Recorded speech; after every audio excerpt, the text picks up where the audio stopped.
আমার ঠাউগা 2 আসন একটি অবহেলিত অঞ্চল, প্রত্যন্ত সীমান্তবর্তী এলাকা। আপনারা জানেন আমার এলাকায় 18টি ইউনিয়ন নিয়ে গঠিত। আজকে বিশ্ব স্বাস্থ্য দিবস, তাই আমি আমার এলাকার মানুষের স্বাস্থ্যে এবং চিকিৎসা সেবার জন্য প্রথম কথা বলতে চাই।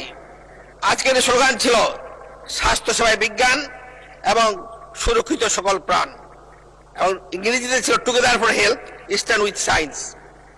মাননীয় স্পিকার, আমি এমন একটি এলাকায় বাস করি যেটা ঢাকা থেকে 400 কিলোমিটার দূরে, এবং আমার এই এলাকায় সে 1984 সালে আমার উপজেলা বালিয়াডাঙ্গিতে একটি হাসপাতাল তৈরি করা হয়েছিল, এবং হরিপুরে আরেকটি হাসপাতাল করা হয়েছিল, সেটাও সে 1984 সালে। দুর্ভাগ্য, আজকে সেই সমস্ত হাসপাতালে আমাদের এই যে আধুনিক চিকিৎসা তো দূরের কথা, আমাদের একজন চিকিৎসক সেখানে ঠিক মতো খুঁজে পাওয়া যায় না। আমি যখন ইলেকশনের সময় গিয়েছিলাম তখন মাত্র 2 জন চিকিৎসক ছিল, ইদানিং অবশ্য 2-1জনকে দেওয়া হয়েছে। কিন্তু একটি হাসপাতাল চালানোর জন্য যে নার্স, যে চিকিৎসক, যে সেবা বা যা পরীক্ষা নিরীক্ষার যা যন্ত্রপাতি, সেই হাসপাতাল কিছুই নাই। আমি একদিন গিয়ে দেখলাম সেই হাসপাতালের অবস্থা, সেই ছাদ থেকে চুন এবং ছুটে পড়ছে, এবং সিঁড়িগুলা বালুতে ভরে আছে। আমি মাননীয় উপজেলা কর্মকর্তা জিজ্ঞেস করলাম এই হাসপাতালের অবস্থা কেন? উত্তর উনি বলেছিলেন যে আমাদের এই হাসপাতালে কোনো ক্লিনার নাই।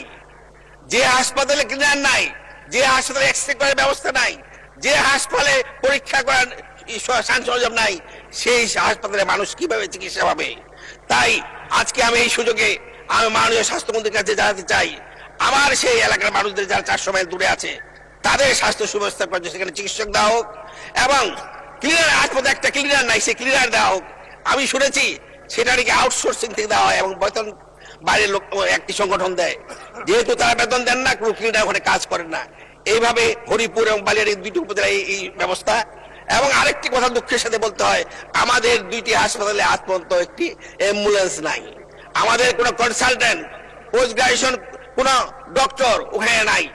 এবং আমরা যারা এই পেরিফেরিতে থাকি তাদের সেই সমস্ত মায়েদেরকে আজকে এই 26 সালে এসেও যখন তার বাচ্চার অসুখ হয়, এক চোখে তার জল বুঝতে হয়, আর এক চোখে আল্লাহর কাছে দোয়া চাইতে হয়, এবং সন্তানের মাথায় পানি দিয়ে জ্বরের জন্য চিকিৎসা করতে হয়। এটা আমাদের জন্য দুর্ভাগ্য। তাই আমি এলাকার একজন সাংসদ হিসাবে বলতে চাই, আমরা 17 বছর এদেশের মানুষ আমাদের অধিকার আদায়ের জন্য, স্বাস্থ্য সেবার জন্য যে সংগ্রাম করেছি, সেটা আমার বর্তমান সরকার সেটা করবেন। আমাদের এই স্বাস্থ্য ব্যবস্থাকে উন্নতির জন্য আমাদের প্রতিটি ইউনিয়নে যে ওয়ার্ড ক্লিনিক, ইউনিয়ন ক্লিনিক গুলো আছে সেগুলো চালু করতে হবে, ডাক্তার দিতে হবে। পাশাপাশি আরেকটি কথা বলে আমি শেষ করছি, আমার এলাকায় রাস্তা প্রায় 1600 কিলোমিটার, কিন্তু দুর্ভাগ্য যে আমাদের 558 কিলোমিটার রাস্তা মাত্র পাকা করা হয়েছে, বাকিটি করা হয়নি। সেটি করার ব্যবস্থা করা হোক, এবং আমাদের একটি ব্রিজ যেটি দরকার পলাশবাড়ি 200 এবং ভারো ইউনিয়নের কুলিক 3 নদীর উপর, সেটি করার জন্য ব্যবস্থা করা হোক। আমি এটা আশা করছি। তো মাননীয় স্পিকার, আমাকে যদি আর 1 মিনিট বা 2টা মিনিট সময় দিতেন, আমি 2-1টা কথা বলতে পারতাম। আপনি সুযোগ দিলে আমি বাড়িতে হবো। আমি যে 1 মিনিট দেওয়া হলো আপনাকে, ধন্যবাদ। থ্যাংক ইউ, ধন্যবাদ মাননীয় স্পিকার।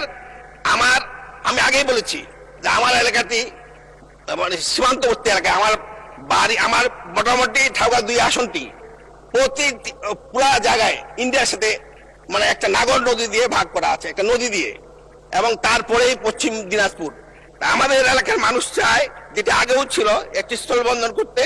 এই স্থলবন্দর যদি করা হয় তাহলে আমি খুশি হব। সেটি হলো ধর্মগড় ইউনিয়নে।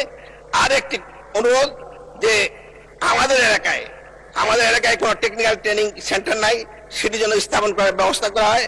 আমার নির্বাচন 4 এই আসনে যদি এটি করা হয়, তাহলে এই যুবক যুবাদের হাতে কোনো বিভিন্ন ট্রেনে প্রশিক্ষিত দক্ষতা অর্জন করিয়া প্রয়োজনীয় দক্ষ এবং প্রশিক্ষিত দক্ষ যুবক যুবাদের বিদেশি কর্মসংস্থানের সুযোগ তৈরি হবে। তাই আমি